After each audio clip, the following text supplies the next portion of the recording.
तो जब रेसलमेनिया वाला सीजन एकदम आ जाता है ना, हर एक दिन में हर एक घंटे में कोई ना कोई बात आती है सामने, भाई ये रेसलर आएगा ये रेसलर आएगा। और रिसेंटली एक और न्यूली जो डेब्यूटेड स्टार है, शायद तुम्हें रेसलमेनिया 40 में दिखाई दे सकता है, उसके बारे में हम लोग बात करेंगे। शायद ट्रिपल एच किस तरीके से उस चीज़ को पुल आउट करेंगे। By the way, Ronda Rousey ने रिसेंट टाइम में एक भयंकर वाला एलिगेशन लगाया ड्रू गुलाक पे, तो हल्का सा जो कंट्रोवर्शियल पार्ट है उसको भी हम लोग इस वाली वीडियो के अंदर कवर करेंगे। रोमन रेंज ने एक बहुत अच्छा खासा रिकॉर्ड सेट कर रहे जब वो रोड टू रेसलमेनिया की तरफ बढ़ रहे हैं। मामा रोड्स को हमारे द रॉक कुछ गिफ्ट करने का सोच रहे हैं मंडे नाइट रॉ की rating. So hello everybody and welcome back to new video. इतनी सारी अपडेट्स के बारे में हम लोग इस वाली वीडियो में बात करेंगे, लेकिन वीडियो को शुरू करूंगा पहले मैं ड्रू गुलाक एंड रोंडा राउजी के साथ में। और रिसेंट टाइम में इनको लेकर कुछ बड़ी कंट्रोवर्सी वाली चीजें हो रही हैं। देखो हुआ कि रिसेंटली रोंडा राउजी ना न्यूज नेशन के ऊपर आती हैं, और वो यहाँ पर जो उनकी नई बुक आई है आवर फाइट करके, जो कि रोंडा राउजी की खुद की पूरी बुक है, उन्होंने इसके बारे में पूरा प्रमोशन वगैरह किया। अब साथ ही में न्यूज नेशन के ऊपर यहाँ पर रोंडा राउजी ने कुछ बड़े एलिगेशंस लगाए ड्रू गुलाक पे, और उनका कहना ये है कि ड्रू गुलाक जो कि बैक स्टेज के ऊपर थे,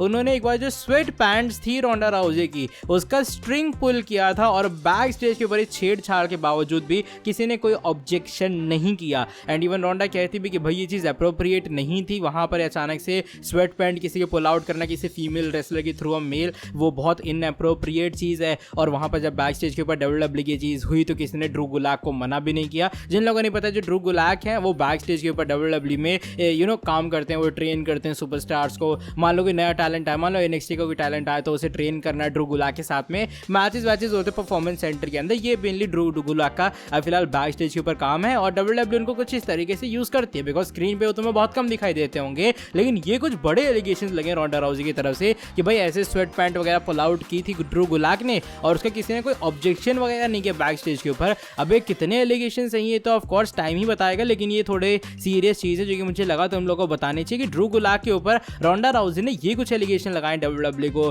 पूरे निकलने वगैरह के बाद। और रोंडा राउजी का कहना ये वो रीजन भी है कि डब्ल्यूडब्ल्यूई का एनवायरनमेंट ऐसा है और फिर से उस एनवायरनमेंट के अंदर कभी नहीं जाना चाहेंगी। अच्छा, बात करते हैं इसके बाद वाली स्टोरी की तरफ, और इसके बाद वाली स्टोरी हमारे रोमन रेंज के बारे में जुड़ी है। जब हम लोग रोड टू रेसलमेनिया की तरफ बढ़ रहे हैं तो ऑफ कोर्स बहुत सारी चीजें हो रही हैं, लेकिन रोड टू रेसलमेनिया के बीच में हमारे जो रोमन रेंज है उन्होंने एक अच्छा खासा जो स्टैट्स है, जो रिकॉर्ड है वो सेट कर डाला है। बिकॉज रोमन रेंज को आज हो चुके हैं करीबन 2 साल as your undisputed universal champion. 3 April यानी कि इंडिया के हिसाब से ऑफ कोर्स 4 तारीख, लेकिन अगर यूएस के हिसाब से देखोगे तो 3 अप्रैल वो डेट थी जब रेसलमेनिया 38 हुआ था, और वहां पर Roman Reigns and Brock Lesnar का आमना सामना हुआ था। तो इस वाली पूरी चीज के अंदर रोमन रेंज बने थे हमारे अनडिस्प्यूटेड यूनिवर्सल चैंपियन। तो ऑफ कोर्स वो जो चीज है वो रोमन रेंज के इस बार 2 साल पूरे कंप्लीट कर दे रहा कि रोमन रेंज ने इतनी लंबी जो टाइटल है ना बरकरार रखी कंपनी के अंदर। ऑफ कोर्स 2 साल तक चैंपियन है ना, वो भी अनडिस्प्यूटेड चैंपियन है ना, अपने आप में एक बड़ी चीज है। 38 हो गया, अब 39 बीत चुका है, अब ये 40 रेसलमेनिया आएगा। लेट्स सी क्या रोमन रेंज इस वाली स्ट्रीक को कंटिन्यू कर पाते हैं, या फिर रेसलमेनिया 40 के अंदर उन्हें टाइटल कहना पड़ेगा good bye and Cody Rhodes वो चैंपियनशिप ले जाएंगे,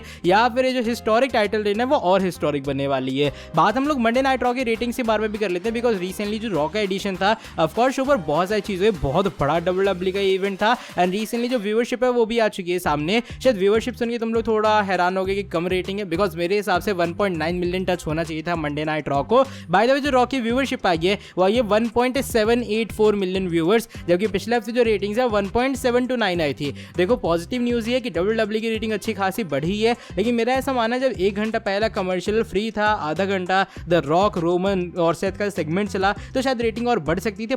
पर्टिकुलरली जो कमर्शियल फ्री वाला पूरे इवेंट था या फिर जो 1 घंटा था उसमें कितनी व्यूअरशिप आई है ये बात रिवील नहीं हुई है, लेकिन अभी फिलहाल यही कुछ बातें हैं जो कि मैं तुम लोगों को कह सकता हूं कि भाई मंडे नाइट रॉ की ये कुछ रेटिंग्स हैं रोड टू रेसलमेनिया 40 को लेकर। लेकिन अब चलो बढ़ते हैं आज की हमारी सेकंड लास्ट अपडेट की तरफ, और second last update the rock के बारे में जुड़ी है। और रिसेंटली द रॉक ने कहा कि भैया वो मामा रोड्स को यानी कि कोडी रोड्स की मदर को कुछ स्पेशल गिफ्ट करना चाहते हैं, और वो थी एक खून वाली पेंटिंग। हुआ कि एक बंदे ने रिसेंटली ट्विटर के ऊपर एक पूरी जो वो था ना मंडे नाइट रॉ के अंदर सीन जहां पर द रॉक ने बहुत मारा था कोडी को, खूनो खून वो हो गए थे, तो उसकी पेंटिंग बनाई थी। तो द रॉक ने उसके ऊपर ये रिस्पॉन्स दिया कहते हुए कि भाई उनकी जो टीम है वो काफी जल्दी उस आर्टिस्ट से कॉन्टैक्ट करेगी, और ये पूरी पेंटिंग वो लेने वाले उनसे, बिकॉज एक तरह का स्पेशल गिफ्ट वो देना चाह रहे हैं मामा रोड्स को, यानी कि द रॉक हमारे जो फाइनल बॉस हैं ये गिफ्ट देने के बारे में सोच रहे हैं कोडी रोड्स की मदर को, जहां पर उनका बेटा पूरा खूनो खून हो रखा है। तो ये कुछ बात है अभी फिलहाल आई है सामने कि भाई हमारे द रॉक ये कुछ गिफ्ट देना चाह रहे हैं। मुझे लग रहा है स्टोरी लाइन को कहीं ना कहीं और इंप्रूव ही कर रहा है, और कोडी रोड्स की मदर का एंगल, द रॉक का ये हील कैरेक्टर, मेरे हिसाब से बेस्ट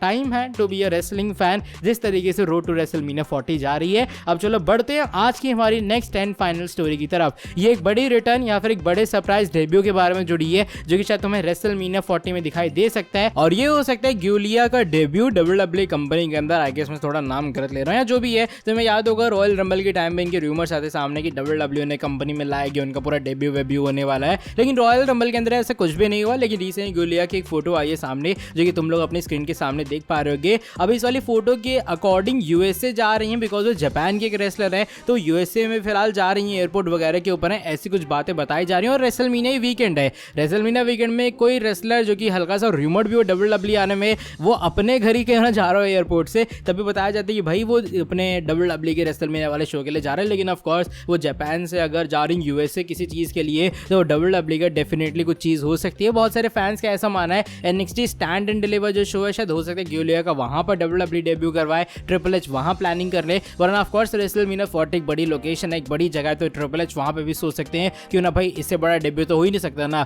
इससे अच्छा गिलिया को हम लोग NXT स्टैंड डिलीवर की जगह डायरेक्टली रेसलमेनिया के अंदर डेब्यू करवा लें। तो ये हल्की सी कंफ्यूजन है कि वो NXT स्टैंड एंड डिलीवर के अंदर होगा या फिर वो रेसलमेनिया 40 में होगा। लेकिन ये कुछ बातें शायद जो गिलिया है इसी हफ्ते उनका डेब्यू WWE कंपनी के अंदर होगा। अब बस देखना ये ट्रिपल एच NXT शुरुआत करते या फिर सीधा मेन रोस्टर से। चलो bye the way that is it for today video. अगर तुम्हें ये वाली वीडियो पसंद आई है, इस वाली वीडियो को तुम लोग नीचे लाइक कर देना। रेसलमेनिया 40 के लिए तुम लोग एक्साइटेड हो या फिर नहीं बताना कमेंट सेक्शन के अंदर। आई मीन ऑफ कोर्स हो गए, लेकिन फिर भी एक फॉर्मेलिटी के लिए पूछ ले रहा हूँ। साथ ही में जो लोग चैनल के ऊपर न्यू है, सब्सक्राइब नहीं किया, सब्सक्राइब कर देना चैनल को और बेल नोटिफिकेशन को भी कर देना ऑन। मैं तुमसे मिलता हूँ आके नेक्स्ट वीडियो के अंदर बहुत ज़्यादा जल्दी।